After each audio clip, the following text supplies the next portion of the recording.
哇哇，好誇張喎！70幾磅，幾耐啊？幾耐啊？咁有個小故事嘅，咁呢個小故事咧，我就同大故事啦，你嗰個同大家分享下啦。係坐低先。得㗎嘛？拍得㗎。咁啊，以前咧，我係好怕咁樣坐喺度嘅，喂，有肚腩㗎嘛，係咪先？好驚㗎嘛。咁而家係我坐喺度都冇肚腩咧，我係真係非常之感恩啦，好開心。咁我故事係乜嘢咧？呢一個就係我36歲之前嘅模樣。我人生咧36歲，我由細就係肥到大，我係好似嬰兒嗰類咧，飲啖水都會肥。咁跟住加上我係好細個10幾歲就過英國啦，咁跟住係我喺英國住咗都好多年。咁喺英國越住就越幸福啦，我稱之為幸福肥啦，呢啲係完全唔覺得自己肥㗎，一啲都唔會覺得㗎。咁因為真係好正常啊，你隨便呼吸都肥，喺美國呼吸都肥，唔係英國邊度都好，總之喺外國你見到啲外國人咧就係咁嘅身形㗎啦。全部都係漢堡包，漢堡包嚟，漢堡包同埋薯仔澱粉質，咁形成咗我一個習慣，我係一個澱粉質人，我係一定要食澱粉質。係真係唔係啊，總之係澱粉質飯啦，加薯嘅汁豆啲係啊，薯仔啦、薯條啦。薯仔好勁㗎，乜嘢都薯仔㗎，薯仔係汁豆。啱講啦，唔係都仲有好多嘢。其實英國咧已經唔係一個美食沙漠嚟嘅，我哋變成一個美食天堂。就係因為美食天堂，你更加出事。因為好多其實英國咧唔係淨係得汕魚薯條，英國好多咖喱食。點解咧？因為第二個大嘅民族就係印度人，所以英國嘅印度菜咧其實好出色。咁我好中意食咖喱，好中意食薯仔。咁啊好多唐人啦，我自己屋企人都有我買檔啦，有餐館啦。咁啊喺度由細到大都係一個食嘢係我嘅生命，係啦。即係我嘅生命就係等於食嘢，你叫我唔食嘢就等於叫我唔好做人啦咁樣啦。我36歲之前嘅狀態就係咁樣。咁發生咩事咧？點解我會想減肥咧？就係因為其實我自己咧都有2個女啊。咁你估我2個女幾大18，係咪啊？18，特登講多啲嘅你係咪？其實出嚟做緊嘢㗎，20幾歲嘅，係啊。咁啊，另外細嗰個都讀緊醫，20幾歲又係，大嗰個做緊類似 finance 又係20幾歲出嚟做咗幾年嘅。我俾你講多咗，你都估唔到嘅，係咪先？咁啊，發生咩事咧？就係我2個女，當年我36歲嗰年，佢哋係10零歲啦，10零歲啊，好想望住佢哋大嘅時候，我好想瘦，好想同佢哋似兩姊妹。我相信如果你係有小朋友嘅話咧，你都會係嘅。大下小朋友，你就好自然想同啲女似兩姊妹係幾好咧？啲衫同佢兩份着慳啊嘛，幾好咧咁樣。咁啊，於是乎就減肥。咁但係其實作為一個女人，唔係嗰個36歲嗰年先減肥，係一定會用任何嘅方法，多少由10零歲開始就減到減足30年都冇成功過。因為通常咧好快就放棄啦。你有冇試過減肥啊？第幾日你就放棄啊？我到而家都冇放。因為佢開始就極瘦嘅呢個，一開始就極瘦。我個減肥嘅我放個諗法啫。係諗法，我講起個。通常我減肥個輪迴嗰個 loop 咧就係從開始結束㗎啦，係啦。咁所以你聽過啦，節食減肥又好啦，斷食啦，個蔬果汁，你所講嘅減肥方法我都試過，但係尤其是嗰個咩果汁菜汁，係啦，60日㗎嘛。係啊，60日啦。你唔好講啊，你唔好講話叫咩我都知啊。係啊，你唔好講話2日啦，我連第一餐我已經搞唔掂啦。邊個？我心諗我喺度整蔬果汁嘅時候，邊個喺度煮飯？啲飯好香喎，我澱粉質人嚟㗎嘛，係咪？仲要係只可以飲，不可以吃。我係明白。你咪每日咬嗰種感覺。係啊，我第一餐我已經失敗，咁所以我喺我減肥由10零歲開始，30年嚟都不斷咁樣冇成功過，又失敗，又開始冇成功過，又失敗，又開始，不停係咁樣喺度輪迴。事業嚟嘅。係啊，真係，但係都冇成功，好 sad 啊！咁其實得出4大原因啦，就係太懶啦，因為我都唔中意做運動，咁我梗係要好多藉口去唔做運動啦嚇，懶就一定係㗎啦。有邊個中意辛苦先？做運動對我嚟講好辛苦啊！做運動點解你唔做啊？好忙啊！個腦想做咯，冇行動，係啊。我其實我都有做，不過好似冇效果。冇，即係冇恒心啦。嗱，你又點解唔做運動咧？時間啦，係啊，正常都係太忙，係。其實我嗰陣時喺英國住，我2個女，我冇英國唔請工人㗎嘛，冇工人，間屋又大，我廁所都5個，咁我使死。你可以用其中1個。咁嗰4個都要神㗎，係咪？咁4個都有人用㗎，係咪？我5個廁所，你叫我做運動，唔好玩啦。咁同埋即係冇，即係你哋有嘅問題，我都一樣，全部都冇，條都搞唔掂。同埋最緊要係呢一樣嘢，我係太中意食嘢。我阿媽成日都話我咧，如果我唔講減肥咧，我係一個 foodie。我係捐窿捐啊，周圍去食。啲人咧，你都諗唔到去邊度食咧。我係人肉 open rice 真係。第一次聽喎，人肉 open rice，即係有晒 database 嘅，一問你都有得食。好有用啊！周圍食嘢㗎，我食周圍食。咁都係，所以我點會成功啫？係咪先？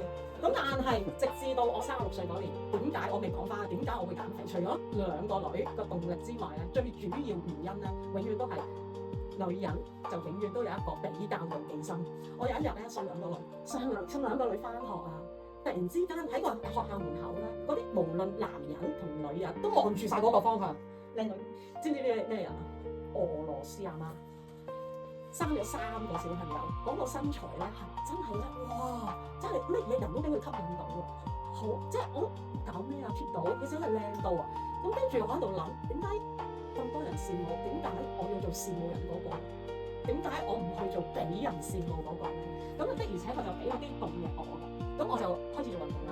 咁我係其實根據過往30年失敗嘅經驗咧，咁我就得出一啲唔係方法，係心法。我喺度諗。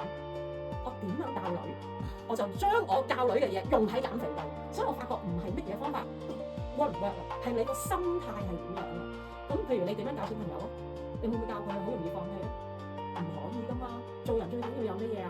責任感啊嘛，用翻喺減肥度咪 work 咯。咁所以其實我係由180磅，我靠自己做運動咧，我係減咗60磅，我去到120磅。咁去到120磅嘅時候咧，我就開始咧就走去跑步啦。咁我用咗大概9個月嘅時間咧，我係跑全馬，我唔係講緊5K、10K，唔係講緊21K，我係講緊42K 全馬。咁跟住我係真係成功啦，係啦，跑到全馬之後咧，算啦，放棄啦，人生嘅目標達到啦。咁我就維持翻基本嘅運動。咁我就係進入咗呢個平台期咁多年10幾年嘅時間咧，我有做運動。但係同時我食嘢，我知道我個運動量係消耗唔到我嘅食嘢，所以我咧永遠都係咧喺呢個平台期塞咗喺度，停咗喺度大約10幾年嘅時間，唔算失敗啦，我覺得自己都幾好睇嘅，係有一定嘅肌肉量，但係可唔可以叫做瘦咧？係冇人話過我瘦，直至到我就係參加咗呢一個躺平瘦，我覺得係梁生好嘢，梁生咧真係叫跟住試下，我心諗。你都好嘢喎，叫我笑躺平瘦呢個計劃。點解我咁講咧？我好似未介紹我自己係咩人。其實我係第一代嘅 blog 㗎。咁大家都有冇聽過 Yahoo blog 啊？有。你又出賣咗你哋啦！哎呀，你出賣咗你哋唔可以咁樣嘅。係啦，你又死我啦，唔敢講啦。咁點解其實咧咩嚟㗎？咁我係寫 Yahoo blog，我嗰時個 blog 咧去到全香港第2位。咁睇我寫 blog 嘅人咧係過咗100萬。當其實我係寫英國嘅生活，分享我同我2個女嘅事啦咁樣。咁其實點解要寫呢個 blog 咧？就係俾我媽睇，因為我媽唔肯走啦，喺香港啦，咁所以我就係寫 blog 係主要係俾我媽。咁寫下咧就係儲咗班粉絲喎。咁跟住後尾，既然都寫嘢，我又減肥，我又將我自己嘅減肥心路歷程咧就放咗上 blog 度。咁啊，慢慢就儲咗一大班粉絲喺度。咁啊，順勢我就開始因緣際遇之下啦，除咗係用咗自己啱嘅心法去減肥，亦都係識咗一啲高人啦，教我點做運動啦。咁就係學咗點樣識做運動之後咧，就推出咗11個網上瘦身課程啦。基本上我係香港咧頭一批係夠膽做網上收費課程嘅人。想當年咧睇我嘅片咧係多過5000人，我第一桶金都係咁樣賺翻嚟。咁但係後尾咧就coffee 啊又成啦，我自己年紀又大啦 ，coffee 又出咗嚟啦，咁我都知道係好啦。咁就慢慢將自己退後。咁我就結果我就將線上嘅生意就變成線下嘅生意，我就開咗3間健康管理中心，咁就幫咗好多女人去減肥，所以我就話啦，梁生真係好嘢，我係減肥專家嚟，我幫人減肥，我幫人成功咁多，你叫我去參加躺平瘦呢一個療程，係啦，我就覺得你犀利咯，係啦，咁我係唔信嘅，係啦，因為我坊間任何嘅減肥方法我都認識，我都試過。你話俾我聽，躺平瘦唔使打針，唔使食藥，唔使做運動，唔係中醫，唔係埋線，唔係針灸，可以瘦得到。仲有咩方法我唔識啊？咁樣咁跟住梁生其實唔止叫咗我1次，叫咗我好幾次。咁但係後尾我見自己算啦，10幾年嚟我都係維持喺120至130磅嘅磅數，我衝破唔到平台期，我即管試。咁結果我一試，嗱嗰陣時36歲之前啦，體重狀態真係咁樣啦。我一試之後咧。呢個手臂影響咗你個。其實我喺英國做咩行業嘅咧？我英國係開始唔係開，我係創立時事團體嘅。咁好多宴會去參加，咁所以我會同啲市長啊咁樣去打交道。咁着嗰啲即係去波啦，着衫啦。其實嗰個拉鏈拉到嘅話咧，我個手臂都 cover 唔到。咁所以你睇翻啲相，個手臂真係大，好慘嗰陣時係。咁但係算啦，學你話，即係學我頭先自己話齋，我唔覺自己係真係點樣肥，因為真係個個都係咁樣。But anyway。我係衝破唔到所謂嘅平台期，維持咗120至130之間，維持咗多過10年。我係靠運動去維持，我係靠做好多運動嘅去維持。太中意食嘢，但係始終都消耗唔到，只能夠做就係維持。我以為咁樣就成世。其實呢度我都想放翻一張咧，我120至130嘅相啊，俾大家可以睇到嗰個狀態係點樣。咁係啦，咁真係要揾一啲突破性嘅方法。咁我見阿梁生真係一而再，再而三咁樣叫我去試，咁我咪去試下咯。我維持咗平台期10幾年，躺平秀我做完第1日，我第2日即刻落榜。10幾年嚟我衝破唔到嘅嘢，我第2日係即刻落榜。有冇研究過咧？豬呢個狀態咧，因為其實身體只係爭少少微量元素。冇研究過。我哋研究下，因為好多人咧都喺頭3日落得特別快。而我懷疑咧呢啲人其實係可以㗎，不過一直就爭啲嘢。你一俾佢咧，即刻推幾個飛式嚟。但係唔係全部人係嘅。代謝我本身係屬於快，我唔係屬於慢嘅人啊，咁所以喺身體上一有微量元素嘅衝擊加快咗之後咧，我第2日我係落咗，我冇3磅，我係2磅88度啦，係啦，咁我即刻報喜，因為咧喺呢度咧，報喜啊，我係跟阿太係報喜嘅即刻，我10幾年都搞唔掂嘅嘢，你同我第2日我就即刻跌略2.88磅，我好記得呢個數字，好易求嘅數字。咁我第1個禮拜我係瘦咗8磅，係啦，1個月咧我係瘦13磅。到後尾我做咗，後尾中國新年我又停咗1個月，咁跟住之後我又再做翻，咁我係做咗原始倫敦鼻呢度係，我知道，我係 total 由2月開始做到而家5月，我瘦咗9點8，即係20幾磅。你諗下我本身基數唔算大嘅人，我係基數唔大，長期有運動，平台期咗10幾年，我係瘦咗，用咁短嘅時間，中間係中國新年，你應該可以㗎。呢個我最緊要係完全係瘦咗22磅，而中間係我係中國新年停咗。最緊要係乜嘢咧？就係你頭先講嗰個體脂率，我連體脂率係有跌到啦，同埋內在脂肪本身，我以為自己合格嘅，但係因為咧，雖然我有做運動，我雖然個身體個體型唔算差，但係由於我係太中意食嘢，我係真係亂咁食嘢嘅人，原來我個內在脂肪係唔合格。呢個我自己從來都冇正視呢個問題，咁但係呢一個療程我係最好 surprise 到我嘅咧，佢係幫我個指數裡面嘅指數咧係回復翻做正常。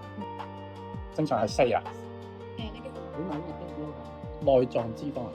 我12喎。我都係。但係我你我覺得人哋啲醫生咁樣報告，人哋呢個我諗嘅太親攞我嘅喂，前幾日你講過係你啊，我知嘅。 7點幾啊？其實7.2咧係高嘅，好簡單，你睇翻個 Apps 先。藍色嘅話咧就係合格，係啦。黃色係警戒，黃色就係警戒。咁所以你留意下，我係都唔知道自己原來係警戒線，我以為自己好 fit，我有長期做運動嘅喎。我腸胃鏡都係脂肪高。咁你自己知啦。依家好翻咗。咁你做第一次脂肪咯，第2次就冇咗。但 anyway，咁我體脂啦，有BMI 先啦 ，BMI 大家都知道啦，頭先阿梁生都有分享，正常就係18至到22%。咁我一直其實有大量運動之下 OK 啦，唔差啦，我係22。但係呢一個躺平瘦啦，我係即刻令到我係喺咁短嘅時間之內咧，係變翻做18最靚仔喎，好靚仔。問題就係啦，我係一個年紀唔細嘅人，大家係都知道，去到咁上下年紀嘅話咧，中央肥胖係最難搞。所謂中央肥胖唔係講話大中細，而係上中下中間一橛。所以哪怕你係手腳幾粗都好啊，你咪有肚腩咯。好唔留意人哋呢啲嘢嘅。唔係你上身啊嘛？唔單止有腰係嘛？我睇呢度啊嘛。我要睇呢樣。我諗到一樣嘢啊！突然之間，你話咧想要風得風，要雨得雨嘅，我而家係要腰有腰啊，係啊。咁一個係中央肥胖咧，要雨得雨，要得雨，which is 都係真嘅。咁我係最開心呢一樣嘢，係中央呢一度，即係中間呢一個部分咧，係真係瘦咗好多，係啦。將我有肚，即係本身都有啲嘅肚腩，都最難處理嗰部分係幫我解決到。咁呢個係完全意想不到。咁係點樣睇都睇唔到，我行出去冇人估到我個女，2個女都20幾歲，完全冇人估到呢一樣嘢。咁所以我好多謝躺平瘦呢個療程啦，真係唔係話真係有啲嘢嘅誇張啊個説話，我真心喺度好多謝，我冇諗過自己係咁嘅年紀係可以翻到去巔峰嘅狀態，條腰真係有講笑。我拍咗片俾人睇，啲人成日都話係咪P 圖啊係改過啦，結果每一個見過我真人之後都話哇仲瘦過你拍啲片，嗰日咁啱你個表妹喺度就好笑啦。我第一個問表妹啊，你表姐係咪真係咁肥？因為我都未見過佢肥嗰個階段。以前36歲之前真係咁，而家維持咗十幾年都其實係肥少少嘅。想問下問題啊 ，OK， 我想問下喺你減肥嘅過程裏邊有冇？冇完全。其實點樣留意到咧？自己有冇甩頭髮？第一梳頭啦，第二你沖完涼嗰個汽水位啦。嗱，點解我要問呢個問題咧？因為好重要㗎，因為咧減肥嘅人係等於會甩頭髮。點解？因為減肥嘅人通常係用大口節食，就甩咗一啲營養。OK， 甩營養咪甩頭髮咯，係正常添啊！知道好多人減肥就甩頭髮㗎啦，譬如生仔啊嗰啲咧懷孕就甩頭髮㗎啦。OK， 我另外一個呢個減肥係唔甩頭髮。我另外一個時期有甩頭髮。我乜嘢時期甩咧？我試過有半年我想試新銅，我入晒銅㗎啦，我喺新銅嗰度甩頭髮，係啦，有甩頭髮。你有甩？我識同事佢啫嘛。我都甩。咁但係反而呢一個一睇翻我血水位就知，我媽一定嘈我嘅，塞住晒咁樣啦。咁係冇甩到頭。有冇其他問題？失眠啊，我完全好瞓咗，皮膚好咗，睡眠質素好咗。唱歌㗎嘛，你係咪？咁你有冇氣有冇點咧？你覺得有冇影響？一啲點會影響氣咧？唔會影響。你見我講嘢咁有中氣都知啦，係咪？你想我？你而家係停咗冇做㗎啦嘛？停咗個幾月。OK， 有冇彈啊？完全冇。我係呢一段時期咧，呢3個月裏面咧，中國新年咧係蘿蔔糕啦、芋頭糕啦，停咗個幾月啦，都係冇反彈到。咁跟住後尾我4月底做到依家啦，都冇反彈到。但係我個胃口已經回復正常，係啦。我係有食嘢，我好多人都係擔心你係咪減肥啊？唔食嘢啊先咁瘦啊？唔係，個個都睇住我食嘢，個個都係照舊係一個 foodie，周街去周圍食嘢。如果你有睇我 IG 就知嘅。我人生我就係最中意就係食嘢。但你食極唔肥永不巢皮喎，如果你咁樣，仲要人肉 open rice 好癲喎。呢件事真係要食得睇佢。係初食物嘅。係咪啊？好正喎，真係。AI 嚟吧？好開心嘅一件事，係啦，所以我話一定。我覺得好癲咯，係唔使節食瘦到啊嘛，呢個好。係乜嘢都食，係乜嘢都可以食。正如梁生頭先分享啦，佢話佢嗰個秘書咧同佢去打邊爐啦，我就係總之你有乜嘢餐廳我想去試嘅，我就可以去食。咁同埋係唔會因為一減肥，啲人就諗起咧雞胸啦、白實菜啦嗰啲嘢。我係雞蛋啦，我係喺唔係雞蛋，我不嬲都有食嘅，係啦，一路啦。我係唔需要食呢啲咁，我個人生唔需要咁冇趣味。運動咧？減少咗。我係不嬲係做大量運動嘅人，先至保持到我嘅平衡期啊嘛。但係我係躺平瘦一個療程，我係減少咗運動。我以前係一個禮拜跑4至5日，呢一個療程我係一個禮拜跑1日。咁而家停咗之後，有冇跑翻4至5日？個人係咪有少少難？唔關事，係真係咁，係真係咁。咁忙都永遠都係真係個原因。唔係唔係，呢個係藉口嚟嘅。但係我已經第一，我係好想，正如我頭先都有同你講，我以前喺健康管理中心，我都幫好多人去減肥。所以你講得出嘅減肥方法，我都一定會去試，而且我要試到好極致，係啦。咁所以你問我有冇，我係想試下跑拳手。我喺減少運動量嘅情況，停咗個療程之下，會唔會翻肥？因為其實係頭先都有講到，佢係排脂排水，跟住排脂排毒，跟住排脂，跟住最後係鞏固期。我做咗鞏固期之後，有冇反彈咧？我想 test 你哋一樣嘢。咁而家過咗個幾月，我減少運動量嘅情況之下，係冇翻肥到，係跳仲喺度。20幾寸啊？你又問得好喎。係20幾啊，一睇都知。冇度過。其實我又唔係好主張度，因為我係覺得我以前唔啱着嘅牛仔褲，我而家着得翻，我個身形，我塊鏡已經話到俾你聽。呢個應該得24。咁你睇呢個就係我嗰陣時120至130嗰個身形咯。你見到其實咧係好有肌肉㗎嘛。腳定堅定，好有自信。唔係呢個就肥嘅時候，呢一個就係120，即係所謂嘅平衡。係啊，就呢一個咯。10幾年都係呢一個，36歲前係呢一個啦。呢個樣咪呢啲新年係啲小師奶樣。呢個都係，即係我仲以為好靚添。嗰陣時我覺得自己都靚嘅，而家係更加靚，就係咁樣啦。咁我仲自信啊嘛，我自信。即係去到嗰個年紀就係嗰個身形，其實好似係啊。你呢個係有啲少女，冇拍 over S 碼。少女身形。成日都俾人估到相差無幾嘅年齡咯。我呢個狀態可能40幾歲、43歲咁上下，咁都好容易俾人估中咯。係啦，咁而家成日啲人係估唔到，我唔會講啦。總之係大家都知啊，我兩個女就20幾歲。10喎依家。年齡嚟其實。唔到10。可以入到去咯。又唔使啊，即係唔講俾人聽，但係就唔敢佢。因為唔講冇人知道㗎嘛，係咪？係嘛？咁我